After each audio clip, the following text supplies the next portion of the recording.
ನೀವು ಯಾರನ್ನೂ ಆಕಸ್ಮಿಕವಾಗಿ ಭೇಟಿಯಾಗಲ್ಲ, ನೀವು ಭೇಟಿಯಾಗುವಂತೆ ಮಾಡ್ತಾರೆ. ನಿಮಗೆ ನೋವು ಕೊಟ್ಟ ವ್ಯಕ್ತಿ ಯಾಕೆ ನಿಮ್ಮ ಜೀವನದಲ್ಲಿ ಬಂದ?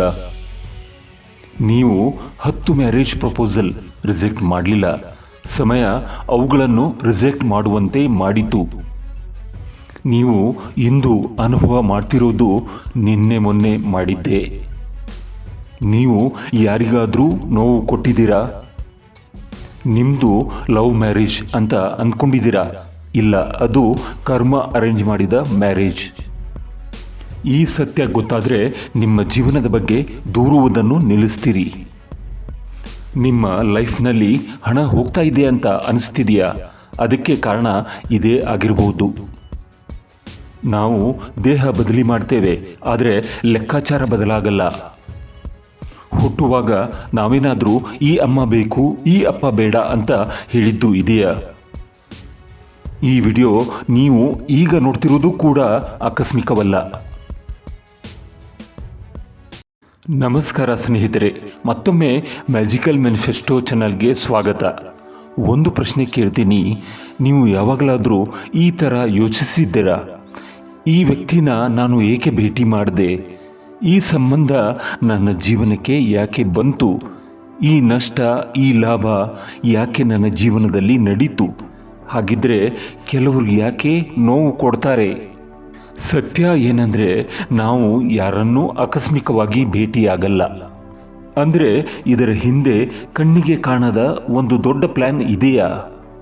ಪ್ರತಿ ಭೇಟಿಯೂ, ಪ್ರತಿ ಸಂಬಂಧವೂ, ಪ್ರತಿ ಘಟನೆಯೂ ಕೂಡ ಯೂನಿವರ್ಸದ ಪ್ರೀ ಪ್ಲ್ಯಾನೆಡ್ ಪ್ರೋಗ್ರಾಮ್, ಪೂರ್ವಯೋಜಿತ ಕಾರ್ಯಕ್ರಮ. ನೀವು ಯಾರನ್ನೋ ಎಲ್ಲೋ ಒಂದು ಕಡೆ ಭೇಟಿಯಾದಾಗ ಅದು ಆಕಸ್ಮಿಕ ಅಂತ ಅಂದ್ಕೋಬಿಡಿ. ನೀವು ಅವರನ್ನು ಹುಡುಕಿ ಹೋಗಲಿಲ್ಲ, ಅವರು ನಿಮ್ಮನ್ನು ಹುಡುಕಿ ಬರಲಿಲ್ಲ, ಯಾರಿಂದಲೋ ಪರಿಚಯ ಆಯಿತು. ಅದು ಆ ರೀತಿ ಆಗಿರಲ್ಲ. ಈ ಯೂನಿವರ್ಸ್, ಈ ಬ್ರಹ್ಮಾಂಡ ನಿಮ್ಮಿಬ್ಬರನ್ನ ಪರಿಚಯಿಸಿದೆ, ಭೇಟಿಯಾಗುವಂತೆ ಮಾಡಿದೆ. ನಮ್ಮ ಜೀವನವನ್ನೇ ಬದಲಾಯಿಸಿದ ಆ ಒಬ್ಬ ವ್ಯಕ್ತಿಯ ಭೇಟಿ, ನಮ್ಮ ದಾರಿಯನ್ನೇ ಬೇರೆ ಕಡೆ ತಿರುಗಿಸಿದ ಆ ಒಂದು ಘಟನೆ, ಇವೆಲ್ಲ ಕೇವಲ ಆಕಸ್ಮಿಕವಾಗಿ ನಡೆದು ಹೋಯ್ತಾ? ಈ ಪ್ರಶ್ನೆಯೇ ನಮ್ಮ ಇವತ್ತಿನ ಚರ್ಚೆಯ ಕೇಂದ್ರ ಬಿಂದು. ನಾನು ಇಷ್ಟೊಂದು ವರ್ಷಗಳ ಅನುಭವದಲ್ಲಿ ಅರಿತಿದ್ದು ಏನು ಗೊತ್ತಾ?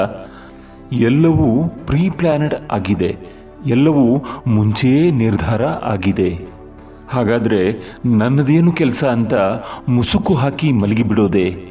ಆ ಥರನೂ ಅಲ್ಲ. ಯಾಕಂದರೆ ಈ ಭೂಮಿಗೆ ಬಂದ ಮೇಲೆ ಒಂದಿಲ್ಲ ಒಂದು ಕರ್ಮ ಮಾಡಲಾರದೆ ನಾವು ಇರಲಾರೆವು. ಇದೀಗ ನೀವು ಯಾರನ್ನ ಭೇಟಿ ಮಾಡ್ತಿದ್ದೀರೋ ಅವರೆಲ್ಲ ನಿಮ್ಮ ಹಳೆಯ ಕರ್ಮದ ಪ್ರತಿಫಲ. ಯಾರಾದರೂ ಲಾಭ ಮಾಡಿ ಹೋದರೆ ಅದು ನಮ್ಮ ಸತ್ಕರ್ಮ, ಯಾರಾದರೂ ನಷ್ಟ ಮಾಡಿ ಹೋದರೆ ಅದು ಹಿಂದಿನ ಸಾಲದ ಬಾಕಿನೇ ಇರಬಹುದು. ಅಂದರೆ ನಮ್ಮ ಇವತ್ತಿನ ಜೀವನ ಏನೋ ಸುಮ್ಮನೆ ರ್ಯಾಂಡಮ್ ಆಗಿ ನಡೀತಾ ಇಲ್ಲ, ಬದಲಿಗೆ ನಮ್ಮ ಹಿಂದಿನ ಕೆಲಸಗಳಿಂದಾನೇ ರೂಪುಗೊಂಡಿದೆ. ನಾವು ಹಿಂದೆ ಬಿತ್ತಿದ ಬೀಜಗಳೇ ಇವತ್ತು ನಮ್ಮ ಸಂಬಂಧಗಳ ರೂಪದಲ್ಲಿ ಮೊಳಕೆ ಒಡೆಯುತ್ತಿವೆ. Okay, fine. ಆದರೆ ಬಹಳ ಜನ ಹೇಳ್ತಾರೆ, ನಾನು 10 ಪ್ರಪೋಸಲ್ ರಿಜೆಕ್ಟ್ ಮಾಡಿದೆ, ಇದು ನನ್ನ ಆಯ್ಕೆಯ ಮದುವೆ, ಇದು ಲವ್ ಮ್ಯಾರೇಜ್, ಈ ಹುಡುಗಿ ಹುಡುಗ ನಾನೇ ಸೆಲೆಕ್ಟ್ ಮಾಡಿ ಒಪ್ಕೊಂಡಿದ್ದು ಅಂತ ಭ್ರಮೇಲಿ ಇರಬೇಡಿ. ಸತ್ಯ ಏನು ಗೊತ್ತಾ? ಯಾವುದೋ ಒಂದು ರೀತಿಯಲ್ಲಿ ಆ ವ್ಯಕ್ತಿನ ನಿಮಗೆ ಪರಿಚಯ ಮಾಡಿಕೊಡಲಾಯಿತು. ನಿಮಗಾಗಿ ಇರೋ ವ್ಯಕ್ತಿ ನಿಮ್ಮ ಮುಂದೆ ಬರೋವರೆಗೂ ಎಲ್ಲರೂ ತಪ್ಪಾಗಿಯೇ ಕಾಣಿಸ್ತಾರೆ. ಸಮಯ ಬರೋವರೆಗೂ ಸಂಬಂಧ ಕೂಡಿ ಬರಲ್ಲ.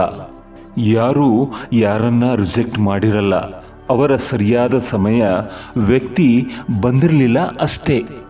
ಕೆಲವು ಬಾರಿ ಕೆಲವರಿಗೆ ಹೀಗೆ ಅನಿಸಿದ್ದೂ ಉಂಟು, ನಾನು ಬೇಗ ಮದುವೆ ಆಗಿಬಿಟ್ಟೆ. ಇದು ಈಗಿನವರ ಮಾತಲ್ಲ, ಇವನ್ 60-70 ವಯಸ್ಸಾದವರು ಹೀಗೆ ಹೇಳ್ತಾರೆ. ಆದರೆ ಅದು ಹಾಗೆ ಇರಲಿಲ್ಲ, ಅದು ಅವರ ಸಮಯಕ್ಕೆ ತಕ್ಕಂತೆ ಆಗಿತ್ತು. ದೇವರ ಇಚ್ಛೆ ಇಲ್ಲದೆ ಒಂದು ಹುಲ್ಲು ಕಡ್ಡಿಯೂ ಸಹ ಅಲಗಾಡಲ್ಲ. ನಿಮಗೆ ಇದು ಸತ್ಯ ಅನಿಸಿದರೆ ಎಸ್ ಅಂತ ಕಾಮೆಂಟ್ ಮಾಡಿ. ಎಷ್ಟೊಂದು ಬಾರಿ ಇದನ್ನು ಕೇಳಿದ್ದೂ ಇದೆ, ಒಬ್ಬಳು 20 ಹುಡುಗರನ್ನ ನೋಡಿರಬಹುದು, ಆದರೆ ಯಾರನ್ನ ಇಷ್ಟಪಡಲಿಲ್ಲ. ಇದರ ಅರ್ಥ ಅವಳ ಸರಿಯಾದ ಟೈಮ್ ಮತ್ತು ಸರಿಯಾದ ಹುಡುಗ ಈ ಯೂನಿವರ್ಸ್ ಅವಳ ಮುಂದೆ ತಂದು ನಿಲ್ಲಿಸೋವರೆಗೂ ಏನೂ ಆಗಲ್ಲ. ನಾನು ಮೆಚ್ಚಿದ ಹುಡುಗನ ಆಯ್ಕೆಯಲ್ಲಿ ಈ ಯೂನಿವರ್ಸ್ ಮಧ್ಯದಲ್ಲಿ ಹೇಗೆ ಬಂತು ಅಂತ ನಿಮಗೆ ಆಶ್ಚರ್ಯ ಅನಿಸಬಹುದು. ಹುಟ್ಟುವಾಗ ನಾವೇನಾದರೂ ದೇವರಿಗೆ ಈ ಅಮ್ಮ ಬೇಕು, ಈ ಅಪ್ಪ ಬೇಡ ಅಂತ ಹೇಳಿದ್ದು ಇದೆಯಾ? ಇವರೇ ನಿಮ್ಮಮ್ಮ, ಇವರೇ ನಿಮ್ಮಪ್ಪ ಅಂತ ಹೇಳಿದ್ರೂ ನಾವು ಒಪ್ಪಿದೆವು. ನಂತರ ಅಣ್ಣ, ತಮ್ಮ, ತಂಗಿ ಅಂತ ಈ ಯೂನಿವರ್ಸ್ ನಮಗೆ ಪರಿಚಯ ಮಾಡಿಸ್ತು. ಇದೇ ರೀತಿ ಮುಂದೆ ಸ್ನೇಹಿತರು, ನಮ್ಮ ಪತಿ, ಪತ್ನಿ, ಮಕ್ಕಳು ಅವರವರ ಸರಿಯಾದ ಸಮಯದಲ್ಲಿ ನಮ್ಮ ಜೀವನದಲ್ಲಿ ಬರ್ತಾ ಹೋದರು. ನಮ್ಮ ಹಳೆಯ ಕರ್ಮಗಳ ಪ್ರಕಾರ ನಾವು ಜನರನ್ನು ಭೇಟಿಯಾಗ್ತೇವೆ. ಅವರೇ ನಮ್ಮ ಗೆಳೆಯರು, ಅಣ್ಣ ತಂಗಿದರು, ಹೆಂಡತಿ, ಮಕ್ಕಳು ಎಲ್ಲ. ಇದನ್ನು ಸರಿಯಾಗಿ ಅರ್ಥ ಮಾಡಿದರೆ ಎಲ್ಲರ ಜೀವನದಲ್ಲಿ ನೋವು, ಅಸಮಾಧಾನ ಕಡಿಮೆ ಆಗುವವು. ನಮ್ಮ ಇವತ್ತಿನ ಪ್ರತಿಯೊಂದು ಕೆಲಸ, ಪ್ರತಿಯೊಂದು ಮಾತು ನಮ್ಮ ನಾಳೆನ ಬರೀತಾ ಇದೆ. ಪರಿಸ್ಥಿತಿಗಳನ್ನು ಇದ್ದ ಹಾಗೆ ಸ್ವೀಕರಿಸಿದರೆ ಭಾರ ಕಡಿಮೆಯಾಗಿ ನೆಮ್ಮದಿ, ಶಾಂತಿ ಮೂಡುವುದು. ಕರ್ಮ ಇದೆ ಅಂತ ನೀವು ನಂಬ್ತೀರಾ? ಒಂದು ಪವರ್ಫುಲ್ ಕರ್ಮದ ಎಕ್ಸಾಂಪಲ್ ಕೇಳಿ. ನಿಮ್ಮ ಸನಿಹದಲ್ಲೇ ಒಬ್ಬ ವ್ಯಕ್ತಿ ಇರಬಹುದು. ಅವರು ನಿಮ್ಮ ಕೈಲಿ ತುಂಬ ಖರ್ಚು ಮಾಡಿಸ್ತಾರೆ. ನಿಮಗೆ ತುಂಬ ಅಸಹನೆ ಆಗ್ತಿದೆ, ಆದರೆ ಏನೂ ಮಾಡೋಕ್ಕಾಗ್ತಿಲ್ಲ. ಉದಾಹರಣೆ, ನಿಮ್ಮ ಪತ್ನಿಯೇ ಅಂದ್ಕೊಳ್ಳಿ. ಅಂದರೆ ಹಿಂದಿನ ಜನ್ಮದಲ್ಲಿ ನೀವು ಯಾರಿಂದಲೂ ಸಾಲ ತಗೊಂಡು ವಾಪಸ್ ಕೊಡದೇ ಇರಬಹುದು. ಈಗ ಆ ಆತ್ಮ ನಿಮ್ಮ ಜೀವನ ಸಂಗಾತಿಯಾಗಿ ಬಂದು ಆ ಹಣವನ್ನು ವಾಪಸ್ ಪಡೀತಿರಬಹುದು. ಸಾಲ ಬಾಕಿ ಮುಗಿದ ಮೇಲೆ ಒಂದು ದಿನ ನಿಮ್ಮ ಪತ್ನಿ ಹೇಳಬಹುದು, ಖರ್ಚು ಮಾಡಿದ್ದು ಇನ್ನು ಸಾಕು ಅಂತ. ನೀವು ಸಾಲ ತಗೊಂಡಿದ್ರೆ ವಾಪಸ್ ಕೊಡಲು ಶುರು ಮಾಡಿ. ಒಂದು ವೇಳೆ ಸಾಲ ಕೊಟ್ಟ ವ್ಯಕ್ತಿ ಮರೆತು ಬಿಟ್ಟರೆ ಅಥವಾ ನಾನು ವಾಪಸ್ ಕೊಡದೇ ಇದ್ದರೆ ಹಾಗಾಗಲು ಸಾಧ್ಯವೇ ಇಲ್ಲ. ನೀವು ತಪ್ಪಿಸಿಕೊಳ್ಳಲು ಸಾಧ್ಯವೇ ಇಲ್ಲ. ಇಲ್ಲಿ ಕೊಡದಿದ್ದರೆ ಮುಂದೆ ಕೊಡಲೇಬೇಕು. ಕರ್ಮ ಅಂದರೆ ಸಿಂಪಲ್ ಆಗಿ ಹೇಳೋದಾದರೆ ನಮ್ಮ ಕೆಲಸಗಳ ಒಂದು ಅಕೌಂಟ್ ಬುಕ್. ನನ್ನ ಮದುವೆ ಕತೆ ಕೇಳಿ. ನಾನು ಮದುವೆಯಾಗಿದ್ದು ಒಂದು ವಿಚಿತ್ರ ಸಂದರ್ಭದಲ್ಲಿ. ನಾನು ನೋಡಬೇಕಾಗಿದ್ದು ಬೇರೆ ಹುಡುಗಿನ, ಆದರೆ ಆಗಿದ್ದು ಬೇರೆಯೇ. ನನಗೆ ನನ್ನ ಹುಡುಗಿ ಪರಿಚಯ ಆಗಿದ್ದು ಒಬ್ಬ ಕಲೀಗಿನಿಂದ, ಅವರಿಗೆ ಇನ್ನೊಬ್ಬರಿಂದ, ಹಾಗೆ ಮತ್ತೊಬ್ಬರಿಂದ. ಈ ಯೂನಿವರ್ಸ್ ನಿಮ್ಮ ಸಮಯ ಬಂದಾಗ ಇಂತಹ ಸನ್ನಿವೇಶಗಳನ್ನು ರೂಪಿಸಿ ನಿಮಗೆ ಭೇಟಿ ಮಾಡಲಾಗತ್ತೆ. ಮಧ್ಯದಲ್ಲಿ ಎಲ್ಲೋ ಒಂದು ಲಿಂಕ್, ಒಂದು ಕನೆಕ್ಷನ್ ತಪ್ಪಿ ಹೋದರೆ ನಮಗೆ ಭೇಟಿಯಾಗೋ ಸಂದರ್ಭವೇ ಬರ್ತಿರಲಿಲ್ಲ. ನನಗೆ ಆಶ್ಚರ್ಯ ಆಗೋದು ಈ ಯೂನಿವರ್ಸದ ಸೂಕ್ಷ್ಮ ಪ್ಲ್ಯಾನಿಂಗ್, ಎಲ್ಲ ಡೀಟೇಲ್ಸ್.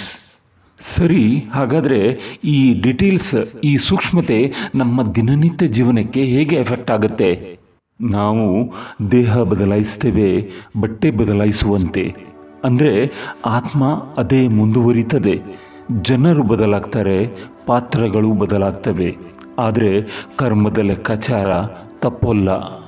ನೀವು ಯಾರಿಗಾದರೂ ಬಿರುಸಾಗಿ ಮಾತಾಡಿದರೆ, ಮನಸ್ಸು ನೋಯಿಸಿದರೆ, ಆ ಮಾತಿನ ಬಾಣ ಒಂದು ದಿನ ನಿಮ್ಮತ್ತ ವಾಪಸ್ ಬರುವುದು ಖಚಿತ. ಅದೇ ವ್ಯಕ್ತಿಯಿಂದ ಬರಬೇಕೆಂದಿಲ್ಲ, ಇನ್ನೊಬ್ಬರಿಂದ ಬರುತ್ತೆ. ಆಗ ನೀವು ಹೇಳ್ತೀರಿ, ನಾನೇನು ಮಾಡಿದೆ, ನಾನೇನು ತಪ್ಪು ಮಾಡಿದೆ. ನೀವು ಯಾರಿಗೋ ಏನೋ ಮಾಡಿದ್ದೀರಿ, ಈಗ ಮಾತ್ರ ನೆನಪಿಲ್ಲ. ನಾವು ಎಷ್ಟೋ ಸಲ ಮನೆಯವರ ಮೇಲೆ ಕೂಗಾಡ್ತೀವಿ. ಮನೆಯಲ್ಲಿ ತಂದೆ ತಾಯಿ ಯಾರಾದರೂ ಆಗಿರಬಹುದು.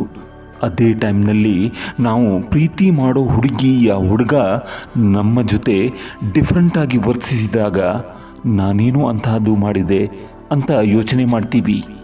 ಒಂದು ಸಲ ಯೋಚಿಸಿ, ಮನೆಯಲ್ಲಿ ನಿಮ್ಮನ್ನು ಪ್ರೀತಿಸುವ ಜನ, ಅವರ ಮೇಲೆ ನೀವು ಕೂಗಾಡಿದ್ರಿ.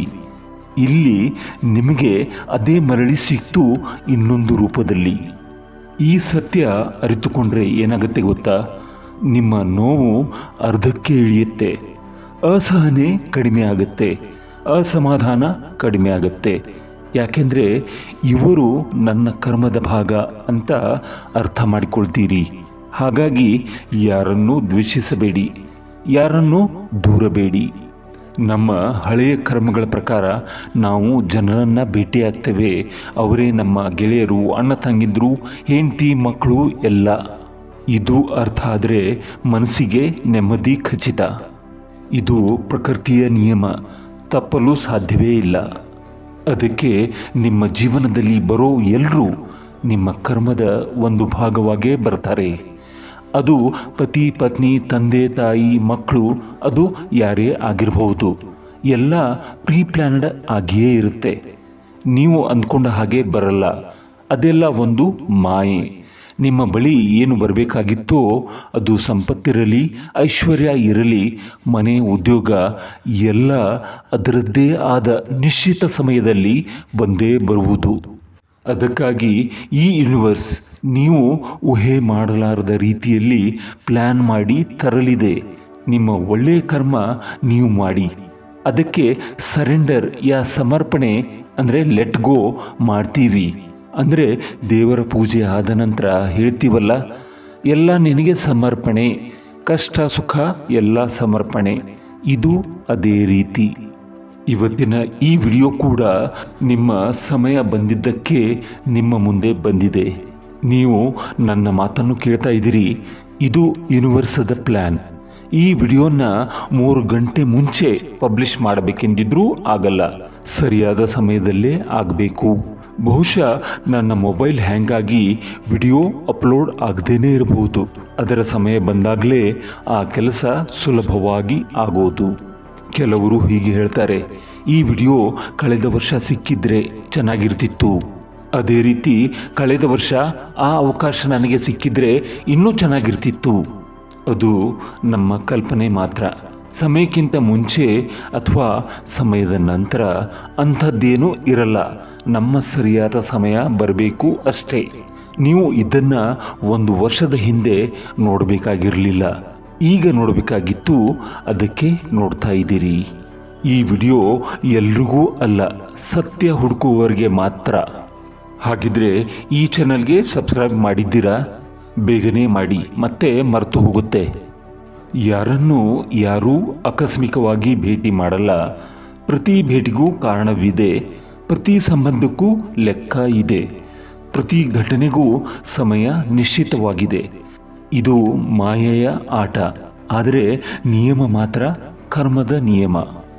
ಈ ವಿಷಯದಲ್ಲಿ ನಿಮಗೆ ಎಷ್ಟು ಸತ್ಯ ಕಾಣ್ತಿದೆ? ನಿಮ್ಮ ಜೀವನದಲ್ಲಿ ಇಂಥ ಅನುಭವ ಇದೆಯಾ? ಕಾಮೆಂಟ್ ಮಾಡಿ ಹೇಳಿ.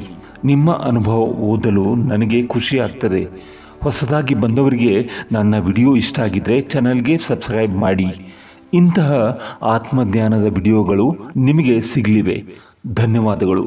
ಮತ್ತೆ ಭೇಟಿಯಾಗೋಣ.